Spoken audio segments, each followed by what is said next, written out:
alas 11 ng gabi.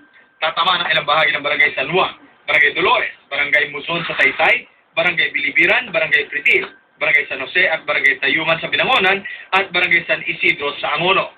Kailangan daw magkabit ng Meralco ng mga bagong linya ng kuryente sa Manila East Road at ML Quezon Avenue sa Taytay, Angono at sa Binangonan. Mula naman alas 11:45 mamayang gabi hanggang alas 4:45 bukas ng umaga. Mawawala rin ang supply ng kuryente sa ilang bahagi ng Barangay Santa Lucia sa Pasig City. May pagkukumpuni daw na gagawin ang Meralco sa kahabaan ng Riverside Drive.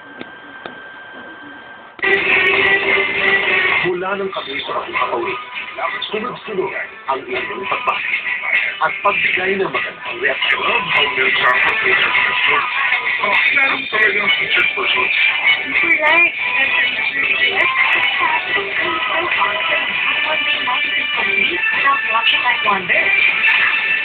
The best is chef, seryoso at malakang pagpapalinga. Una lang anak, already made. Ang jam and the best local coverage of the Royal West. Dahil dito, lalong nabubuo ang design namin magpapasok sa iyo. Kapumi, Review TV. Ito ang saksi sa Dolby. Narito ang pinakahuling ulat trapiko hatid sa inyo ng Super Radio DZBB sa pakikipagtulungan ng Traffic.com. Latest traffic report mula sa Traffic.com. Alamin natin ang mga lugar na iiwasan po ninyo, mga lugar na pwede ninyong gamitin. Sa linya po natin ang Traffic.com si Tina Arevalo. Tina, good morning.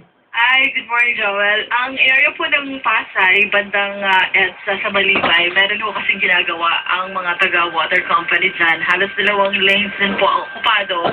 Kaya po halos dugtong na rin yung pila ng mga sasakyan, mga motorista natin na antala na rin syempre habang papunta sila ng Magallanes. Pero bago po yan, talaga hirap na hirap ang biyahe dito. Pagtawid nila ng Taft Rotonda, galing sila ng Rojas Boulevard, galing sila dyan ng Macapagal Boulevard, umaabot na rin kasi halos sa kanto ko ng Rojas Boulevard, itong mga motorista natin na pila-pila ho yan, na hirap sa biyahe nila habang papatawid nga sila dyan sa may northbound lane ng Rotonda sa Pasay. Ang gabi ng panig po, pagbaba nila ng Evangelista, mga traffic na rin, papuntang Cabrera, ganun din pagtawid nila ng Rotonda habang pabalik naman sila ng Rojas Boulevard. Pero yung mga rarampa naman po ng EDSA Tramo Flyover, yung mga papunta ng Domestic Road, papunta kayo dyan ng NAIA Terminal 3 and the NAIA area, halos maayos pa po yan. Yung pila na lang talaga itong papatawid na dyan sa kanto po ng Andrews and Tramo. Ganon din, makapal yung volume ng mga sasakyan na papaikot po ng domestic road and dun sa may rotonda.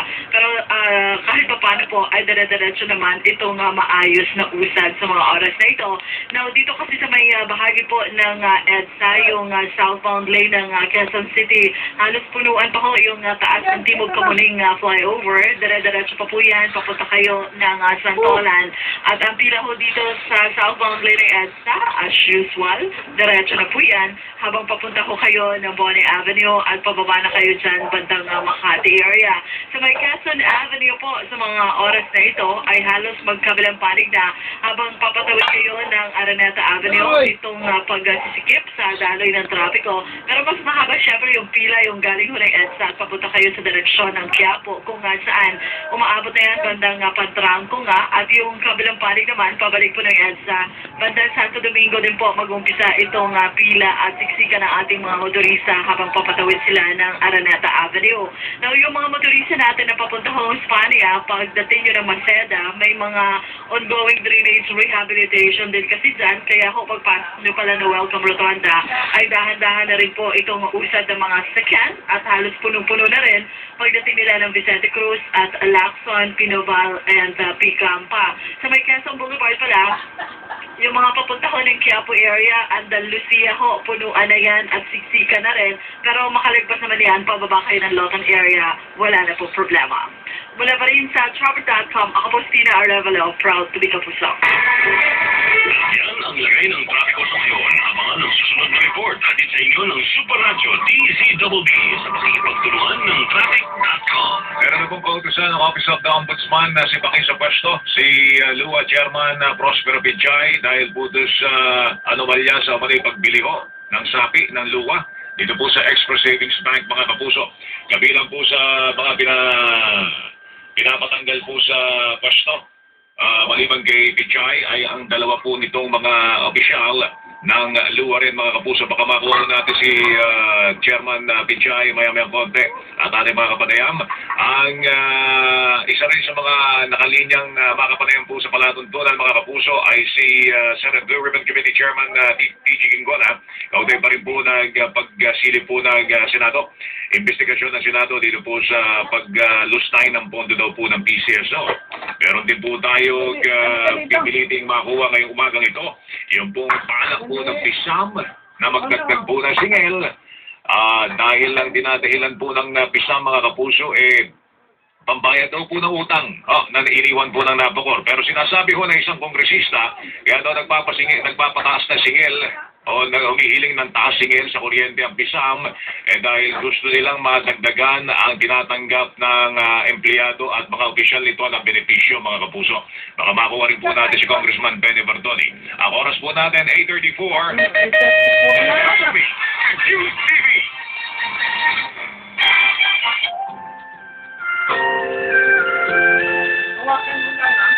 Mga anak na nawalay sa kanilang ama't ina. Mga magkakapatid na pinaglayo ng pagkakataon. Halang kayong magkapatid. Mga pamilyang nagkawatak-watak, muling nabuo, muling pinagtagpo, muling nagkita. Muli natin saksihan ang mga eksenang nagpaansin ng ating mga buhay. Real, Lunes ng gabi, alas 3 na hapon. Ang Jabea Young Team ng Green Heart. Kung hindi kayo artista, ano kayo? Gusto ko talaga mag-report. Iba yung mga... Dati pa. Ikaw gusto mo magiging ano? Newscaster? Pwede rin magpapakilig. Kaya yun, okay. Sige, ba't expression mo siya? So yun ang nag-isong. Ha? Alin ba? Jake, ano nagawa mo, Bebe? Mag-isip na session. Restaurant nun eh. Bibigyan ng pagkain. Tonight, Audio Plus Malakit. Session ang gagawin GMA News. Kayo'y nanonood ng Double B sa News TV. Susunod ang News to Go.